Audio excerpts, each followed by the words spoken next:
E aí pessoal, tudo bom? Nesse vídeo eu vou mostrar para vocês como é feito o dimensionamento de cabos elétricos de acordo com a NBR aqui 5410.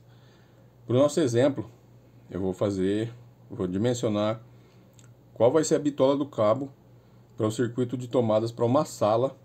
E nessa sala vai ter 5 tomadas e aí eu considerei 600 watts para cada tomada dessa. Então, primeiro a gente precisa descobrir qual a corrente que a gente vai precisar para fazer, para alimentar essas 5 tomadas. Então a gente vai fazer a seguinte conta: 5 vezes 600. Então aí a gente vai ter 3.000 watts aí de potência que a gente vai precisar para essa sala. E aí a gente vai pegar esses 3.000 e aí a gente vai dividir pela tensão de 127 volts, certo? E aí a gente vai descobrir qual a corrente que a gente vai precisar para alimentar esse sistema. Então, nós vamos fazer aqui 3.000 dividido por 127. A gente vai precisar de 23,62 amperes aqui. 23,62 amperes, certo? Então isso aqui é o que o nosso cabo precisa conduzir para poder fazer a alimentação dessas tomadas, certo? E aí, a NBR, ela tem na tabela 47, ela fala da seção mínima por circuito. Então, eu vou estar colocando aí na tela para vocês essa tabela, e aí a tabela ela fala da seção mínima que tem que ser os condutores, né? Então o mínimo aí para iluminação é 1,5 e o mínimo para circuitos aí que é de força são 2,5, certo? Então a gente vai analisar dentro desses padrões aí que a norma colocou, estipulou o mínimo aí. A gente vai ter que analisar qual o tipo de instalação, e aí a gente vai utilizar a tabela 33. Depois a gente vai analisar a quantidade de cabos por circuito na tabela 46, tipo de instalação e temperatura máxima na tabela 36 e o fator de correção aí na tabela 32, certo? Começando aqui pelo tipo de instalação aqui na tabela 33, a gente vai ver que qual é o tipo de instalação, se ele está dentro de eletrocalha, se ele está dentro de cabos enterrados aí, né, que vai ser ou direto no solo, ou eletroduto na laje ou em parede. Então, esses daí são os tipos aí que tem que ser analisado antes de fazer o dimensionamento do cabo. Por quê?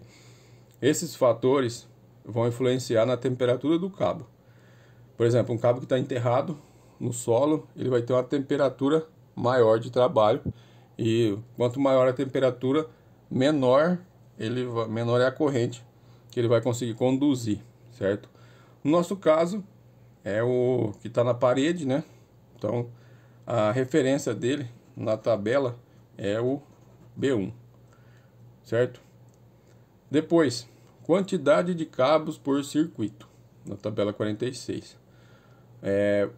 A gente vai considerar que a gente vai ter 2 circuitos passando. Então você aproveitou o eletroduto e aí vai passar um circuito que vai para o quarto, por exemplo, e você aproveitou para passar o circuito da sala também por esse eletroduto.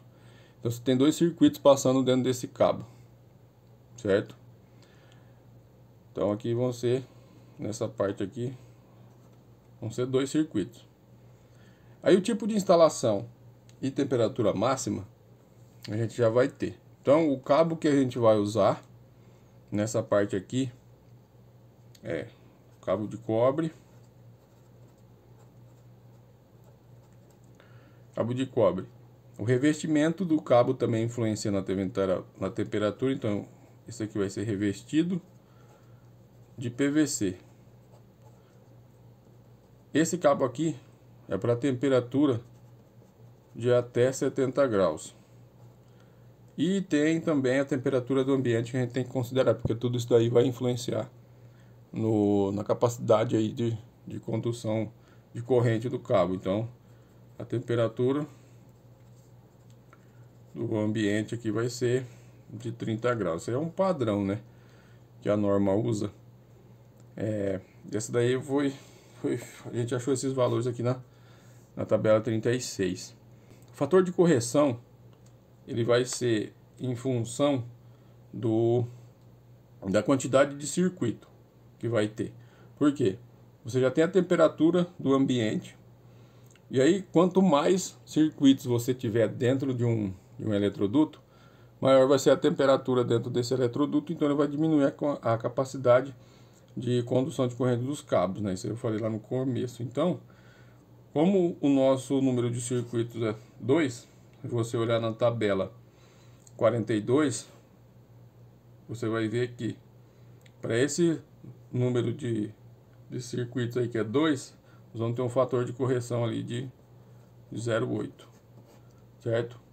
Então, depois que você pegou todas essas informações, nós vamos voltar para a tabela 36 e aí nós vamos analisar as informações que a gente tem. A gente precisa de 23,62 amperes. O tipo de instalação aqui é o B1, 2 circuitos. E aí a gente tem que lá na tabela, se você for descendo nas colunas aí, você vai ver que a gente vai chegar em um cabo ali de 2,5 milímetros, certo? E ele vai conduzir 24 amperes, correto? Só que aí quando você for fazer, beleza, se você fosse considerar só isso aqui, estaria beleza, tranquilo, só que não é só isso aí, você tem um fator de correção aí que você precisa multiplicar. Então, você vai fazer esse valor que você achou aqui vezes 0,8. Então ele daria conta de conduzir os 23,62, né, que ele vai conduzir 24 amperes. Só que agora a hora que você multiplicar aqui por 24 vezes 0,8, ele vai cair para 19,2. Então esse cabo aqui, quando você aplica o fator de correção por conta dos 2 circuitos que tem ali, que está passando nele, aí você tem ele abaixa aí a capacidade de condução de corrente dele. Então o que você precisa fazer? Você vai pegar e vai passar por um cabo de 4 milímetros, que ele conduz 32 amperes, e aí você vai multiplicar pelo fator ali de correção. Então aí agora a gente vai multiplicar 32 vezes 0,8. Então aí agora sim, o cabo ele vai conduzir 25,6 amperes. Então aí agora sim, esse aqui é o correto para você fazer a instalação. Então você vai precisar de um cabo de 4 milímetros para conduzir essa demanda que você tem aí na sua sala. Outros fatores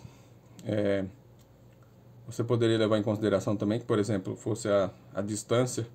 Você também tem aí a perda de corrente, dependendo da distância que você está fazendo a instalação. Só que para uma residência, essa distância é muito pouca, né? Então, acima de 50 metros aí você já começa a ter uma perda de corrente aí pelo comprimento, né? Então, para esse caso aqui, para uma residência, você não vai ter essa distância toda aí para percorrer com o cabo.